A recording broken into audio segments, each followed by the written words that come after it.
দেখো বর্ষার মধ্যে অতিথি অতিথি ভয় পেয়ে না বর্ষায়। কি শিখাই দেবো? দেখো এখানে এসে বলে কি শিখাই দাও না, কি শিখাই দেবো বলো? কি ও ফেসবুকে? ও ব্লগ কোথায় করি আমি? দেখো বলছে ব্লগ করি আমি। দেখো আরে কোন বাগান, দেখো এটা হচ্ছে আমাদের পুকুর, কি সুন্দর দৃশ্য দেখো। আর এখানে এসেও ওই দেখো আমার এক বৌদি বলছে ফেসবুকটা শিখায় দিতে। দেখেছো ওই দেখো ব্লগ করতে শিখায় দিতে বলেছে।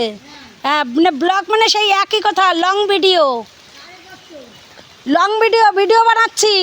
ওই দেখো জঙ্গলের মধ্যে দাঁড়িয়ে আছে, বুঝতে পারছো? আর দেখো কি জঙ্গল দেখো আমাদের বাড়িতে, বুঝতে পারছো? এই দেখো কি জঙ্গল। আর একটা তাল পেয়েছি, এই যে এই দেখো পুকুর দিয়ে তাল নিয়ে এসছে। আর কি দৃশ্য, কি দারুণ দৃশ্য। কার কার বাড়িতে এরকম দেখেছো বলো? এটা হচ্ছে আমার বাপের বাড়ি। দেখো জঙ্গল, দেখো এইসব ভিউ তো এমনিই ভালো লাগে।